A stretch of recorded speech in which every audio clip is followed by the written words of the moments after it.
Hello, everybody, and welcome back to Sapphire's Unscripted.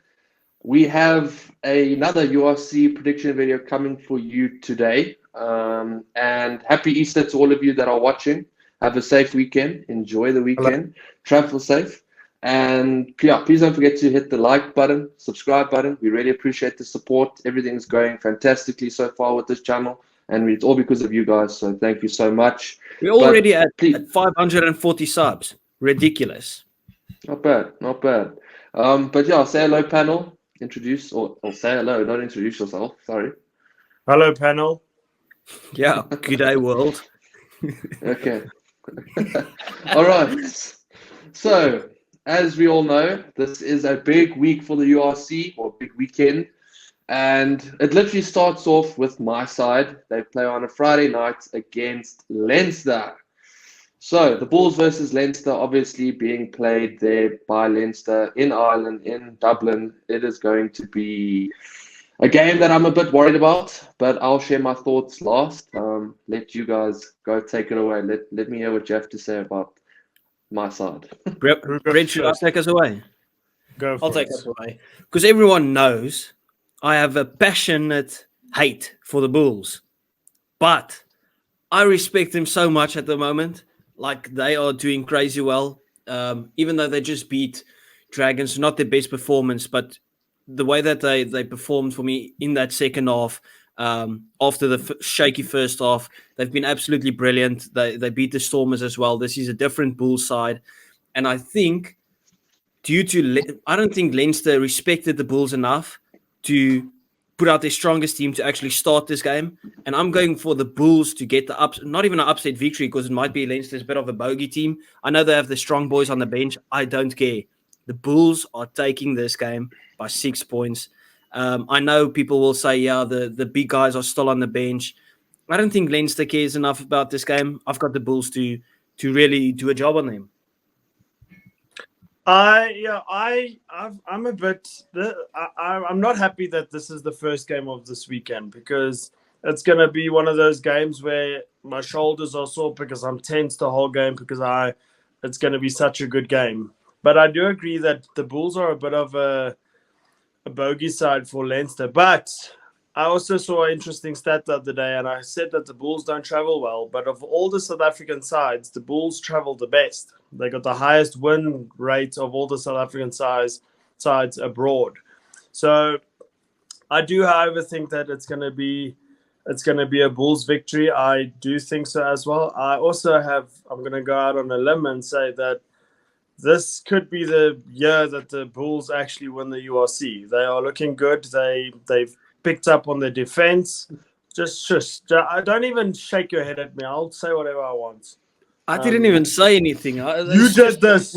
Yeah, it's just disappointment, Brett. I mean, it's ridiculous. That is a ridiculous statement to make. I don't care. I think the Bulls are the full package. They are the most well-rounded side at this moment in this competition. And the way they shut down the Stormers in that Loftus game just means that they do have it in the arsenal to beat the big guns. So that's my prediction. I think the Bulls are going to win the game by about 10 points. Yeah. Okay, well, this is odd because I don't think the Bulls are winning at all. I'm going to be 100% honest with you. I don't think they're going to win. Purely, it's a Friday night in Dublin. I know the Bulls have traveled the best so far this season out of any South African side. I get it, but this isn't if it was a playoff game, don't get me wrong. I've got all my money on the Bulls because we know what Leinster do in the playoffs. It's just that's rugby heritage, as casual bias what it says. But it's a pool game or a league game. I think Leinster will pull it off. I just think they think that the squad that they picked as their starting 15 will have enough to stay in the game until, let's say, the 50th, 60th minute or 55th minute.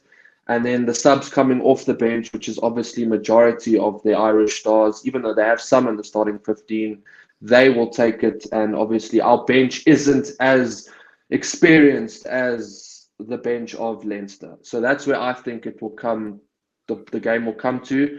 Obviously, I back the Bulls. I think if they play the rugby, I know they can win this game. I don't have a good feeling about this game. I'm being realistic.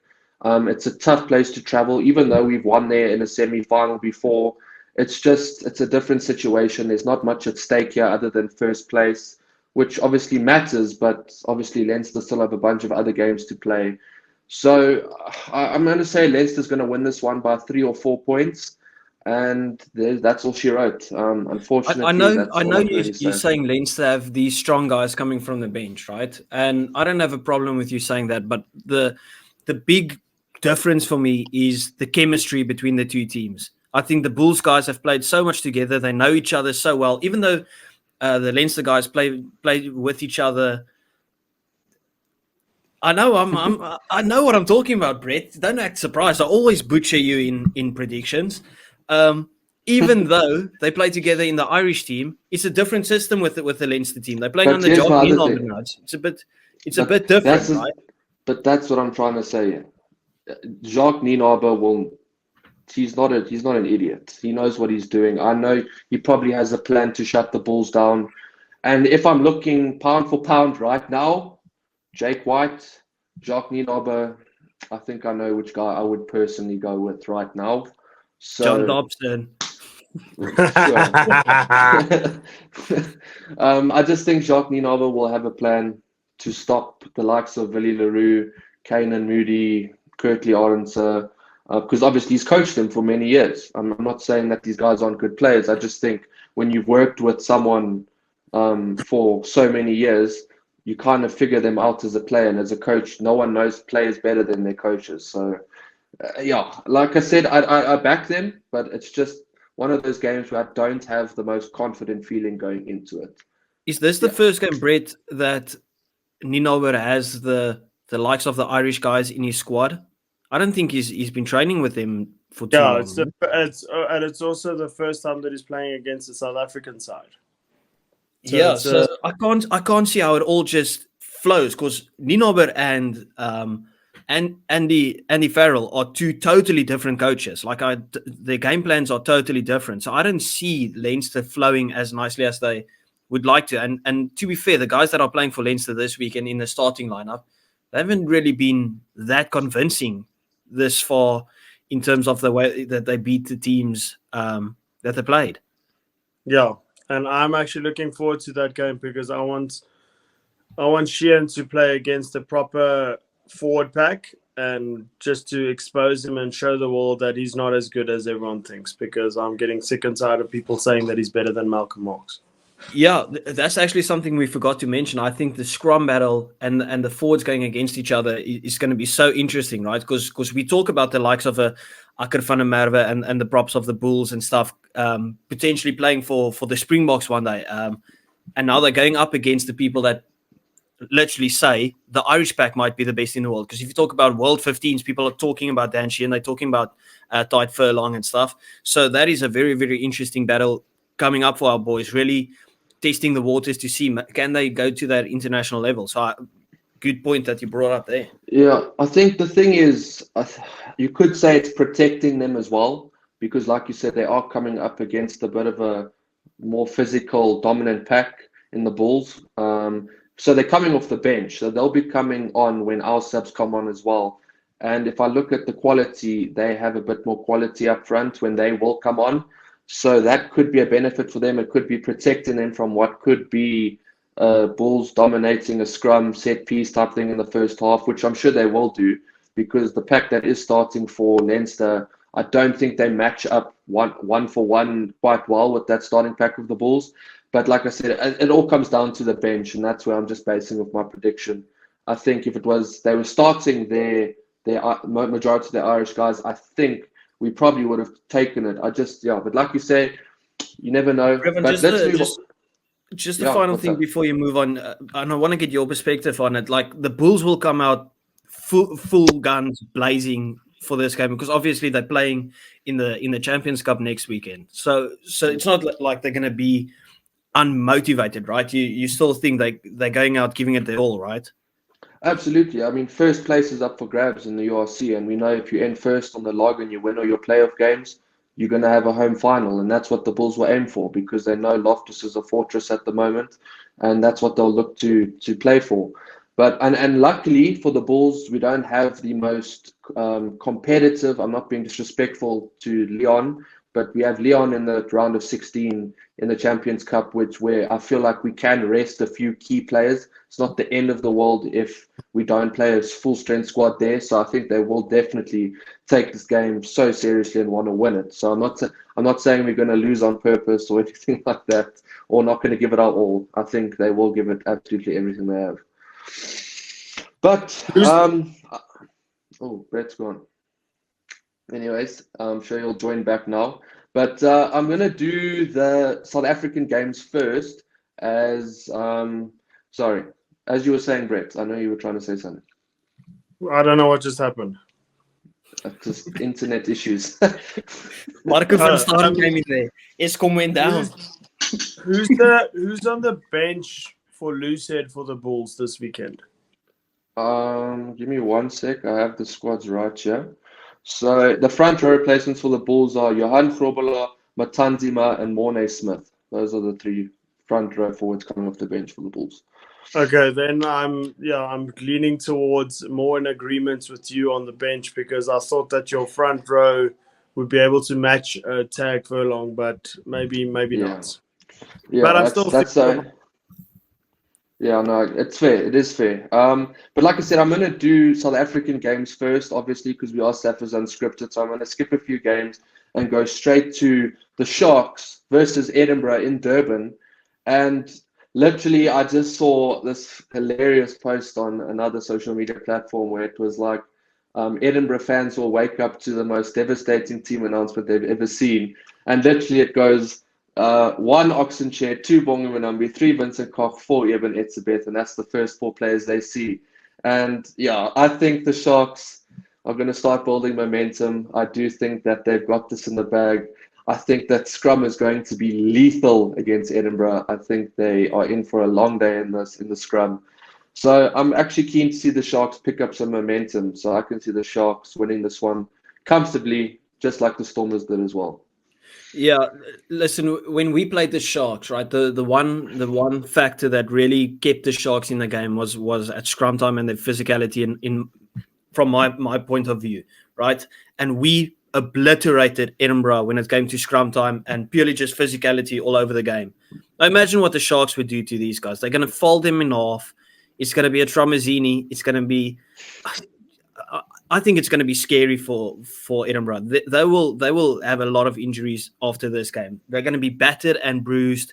It's not going to be a nice trip for them down south, losing 2 games in a row. The Sharks, as we called it, we said they're going to bounce back. They have positions up for grabs. Their guys are a bit more motivated. They have nothing to lose. We always talk about in all kinds of sports, a team or someone that has nothing to lose is like the scariest thing. They can't drop further than they already were. They were last on the log. And they're getting momentum now. They've got the big signings coming in.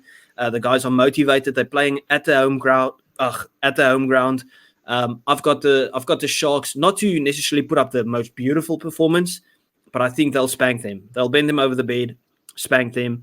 12 points victory to the Sharks. I'm taking a different approach because I feel like that with Edinburgh having a better backline. Well, they have a better chance at performing in their backline than they did against a very well-rounded Stormers backline. I feel like the consistency of the Sharks backline might cause them a bit of problems. The forward pack, I completely agree, they're going to get obliterated. But if the game could be down to minimal errors and not a lot of scrums, I can't see it being a runaway victory like the Stormers did because of the lack of attacking potential that the Sharks have. And this is not based on players' ability. This is just based on current form that I've seen throughout the season. Because when they do fire, it's very dangerous. But they're still struggling to find their feet with the new fly half and everything. So I think it's going to be closer. I'm going also with the Sharks victory, but I think it's going to be like by 9 to 12 points, something like that. Mm.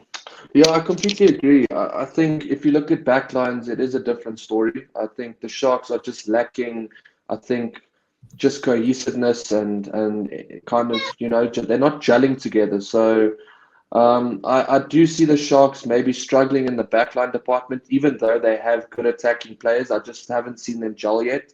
But up front, I do worry for Edinburgh. I mean, goodness, I mean, when you look at the first 4 names on the team sheet, it immediately tells you these guys are taking this seriously and they wanna absolutely annihilate Edinburgh. So, which will help all South African franchises, because then again, if and we'll get onto the next game, if the Lions win their game, the Bulls win theirs, and the Stormers win theirs, immediately we get even further ahead of Edinburgh, and that's just going to benefit all South African teams. So I'm sure, like we always do, we'll root for the South African side.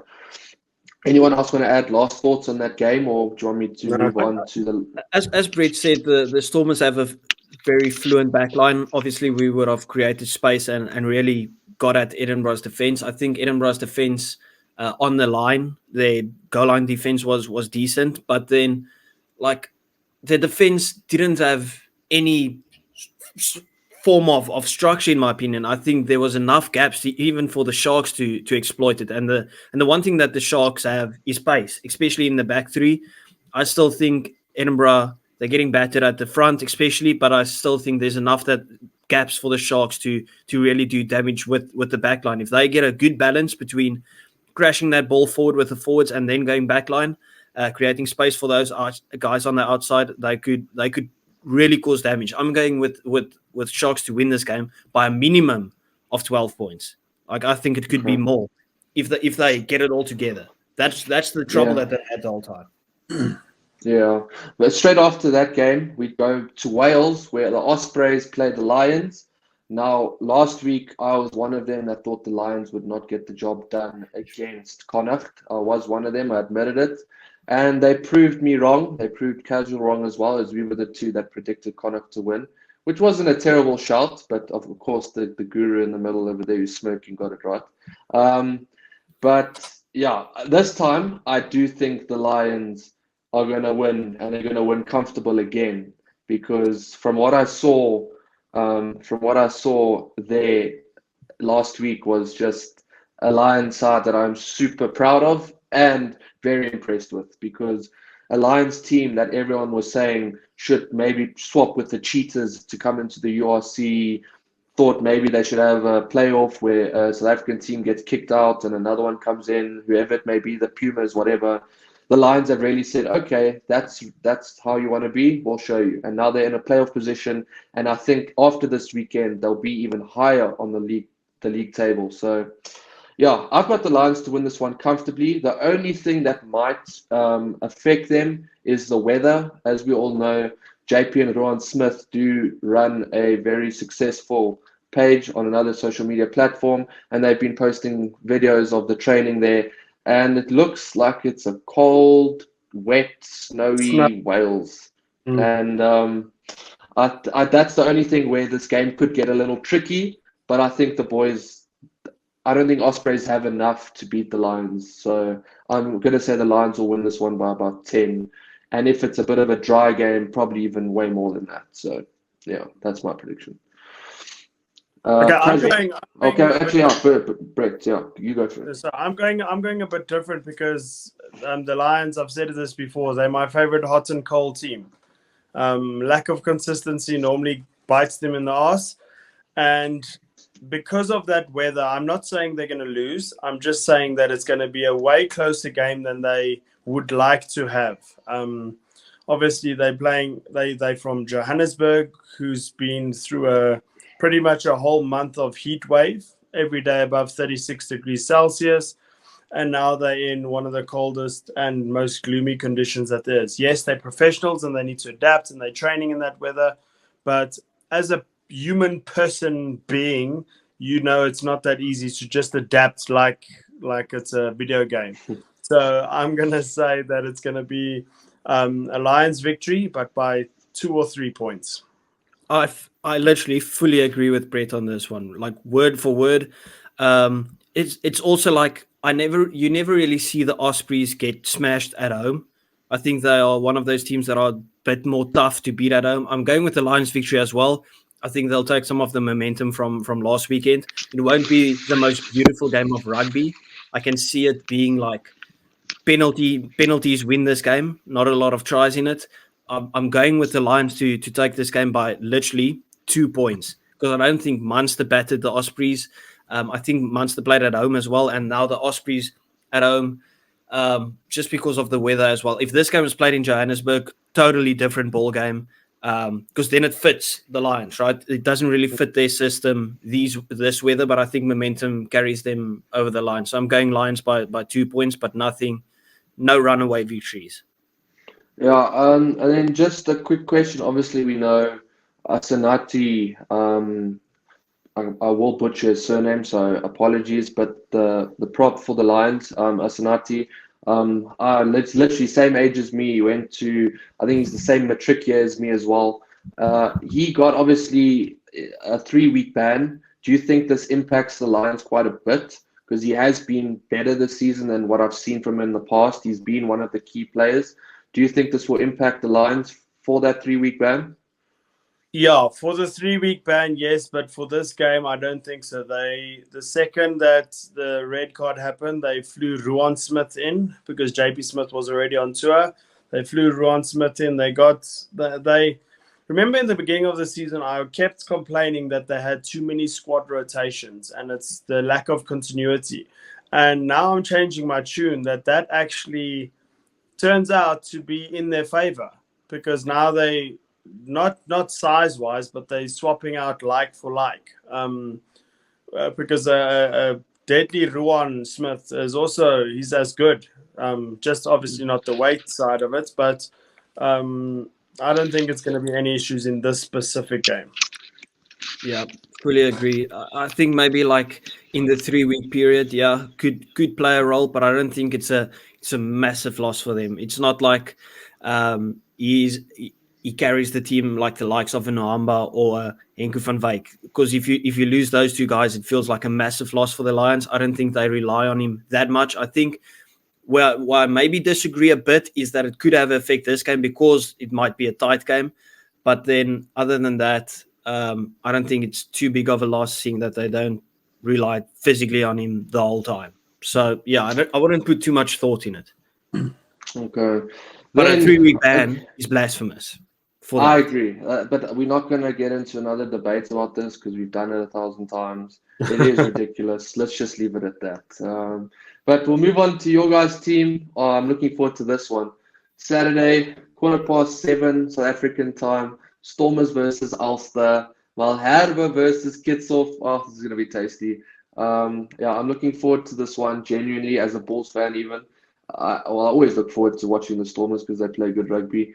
But, yeah, I think, this is going to be a lucky game to watch. I do think the Stormers will win it. I think they'll win it comfortably.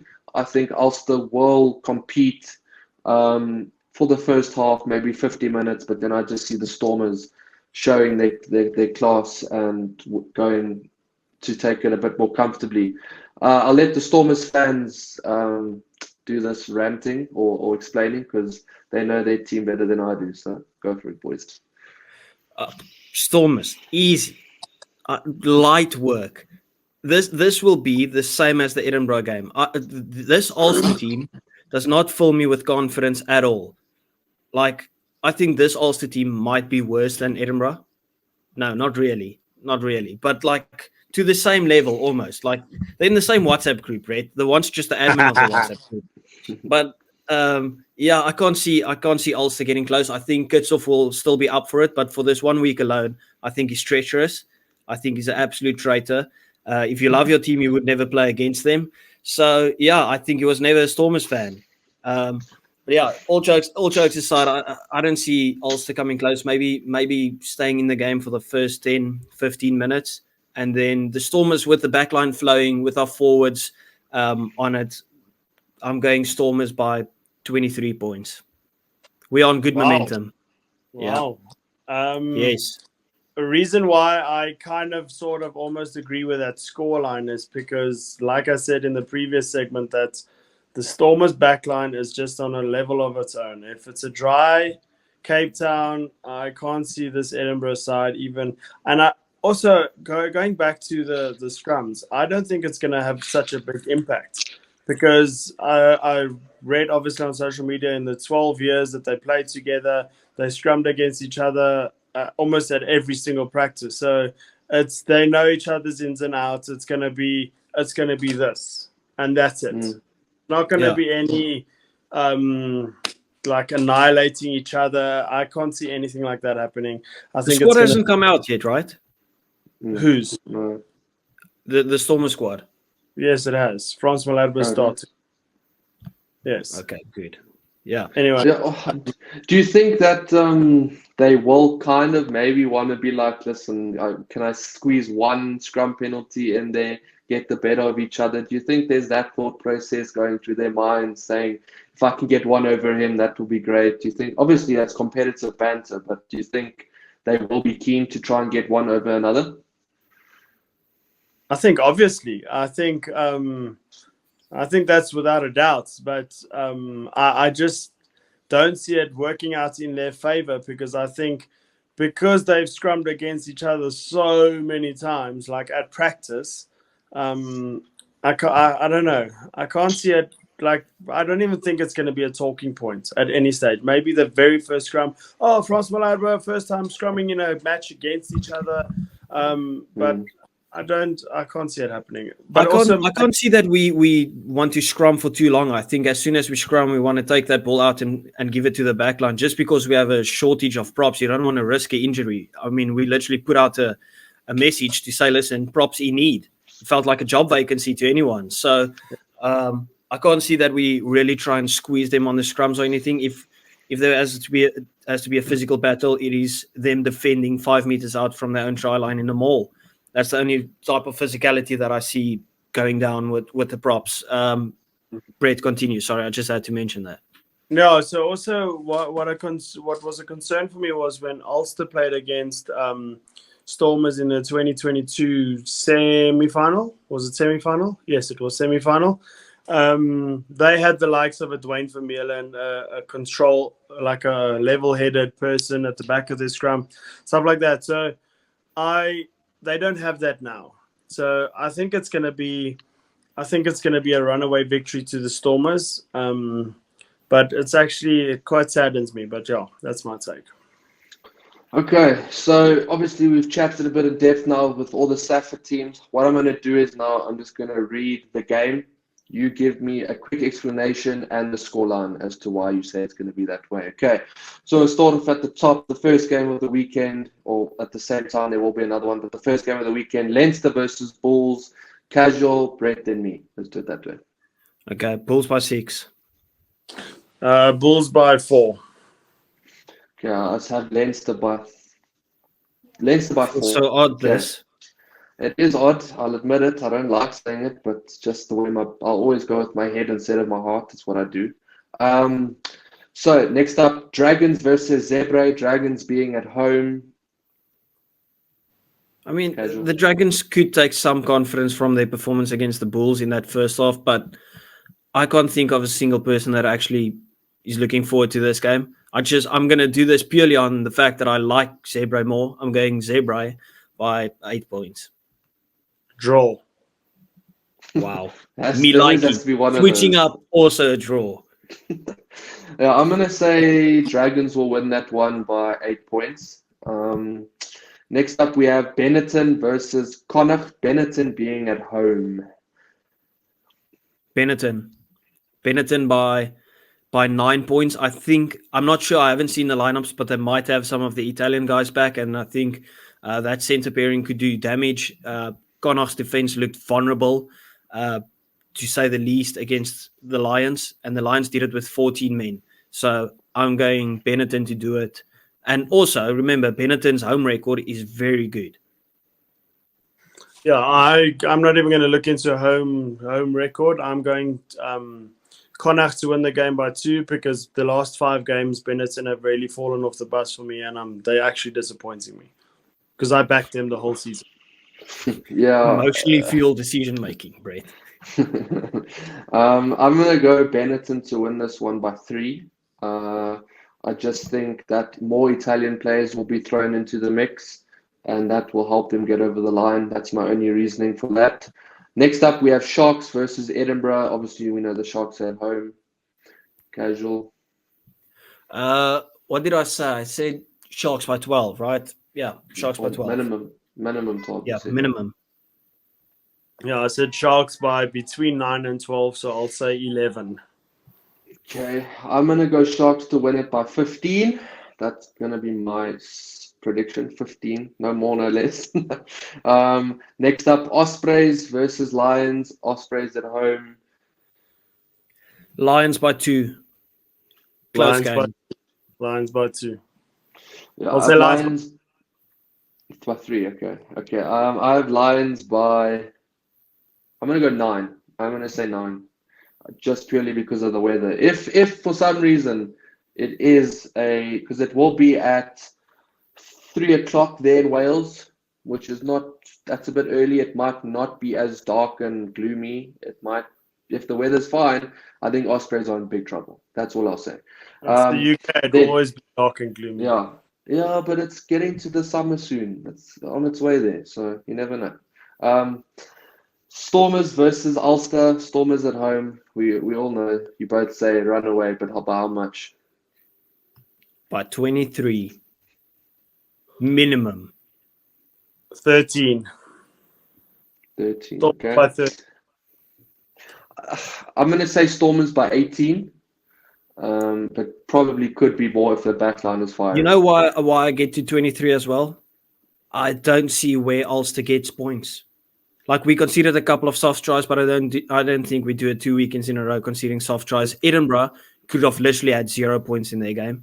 They hardly had to work for any of their tries. So if Dobbers gets on the boys' case in terms of not letting through soft tries, because that's kind of the thing that we have to work on, I don't see Ulster getting any points. And we have seen that, like, when they played the Sharks, they only scored 12 points, if I'm not mistaken. And as we all know, the Sharks have leaked quite a few points this season. So only scoring 12 points against the Shark side, yes, there were more international players back, but still, I think Ulster's attack is not where they want it to be. So I can see where you're coming with that, definitely. But next up, Scarlets versus Glasgow. Scarlets are at home. What's happening there? Glasgow by... They haven't been that impressive. Like, they've won their games, but their performances have dropped off a cliff. I'm going Glasgow to still win the game, but not by much. Scarlets will take some momentum from that upset victory over Benetton. But Glasgow by 8. I think that's a fair prediction. Yeah, I got a Hugh Jones masterclass, and I'm going to go Glasgow by 18. Wow. Sure, by 18. Damn. But it's also in Wales, right? So it's also nice, wet and gloomy there. But it's Hugh Jones. Yeah. Hugh Jones fanboy. Big one. I think Glasgow will win it. They'll win it comfortably. I'm going to say Glasgow by 12. I think that's just purely based on them having better players. I think they'll 1-for-1. They do have better players, and that's what it's going to come down to. And then Munster versus Cardiff. Munster being at home. What we saying? Munster. Cardiff looked good in that game against Glasgow. But you can't be up 13-0 and then after like 20, 25 minutes or something and then not score another point. So Munster by, let's say Munster by 11 points. Yeah, I think the Reindeers will win it by the looks of that logo. I'm kidding. Yeah, I'm definitely going Munster. Munster by a good 13 points. Yeah, I think Munster will win it again. Double digits. I'm going to say 15. Just purely because, again, better like for like. Maybe Tennis de Beer does something great. You never know. You could pull off a shock win there for the Cardiff, but I doubt it. But anyway, ladies and gentlemen, thank you so much for having a little Good Friday chat with us, interact with us in the comments. Please just continue to support us, like, subscribe, share it with your friends and family. if you know someone that likes rugby, share it with them. I know we talk a bunch of waffle sometimes, but that's the whole point. We're here to have some fun with you guys. So thank you so much for everything, and we will see you again very soon. So cheers. Before we go, we all predicted a clean sweep for the South African teams, except for Brevan, and the one team that he predicted to lose was his own team. Shocking. We'll end it on that. Thank you.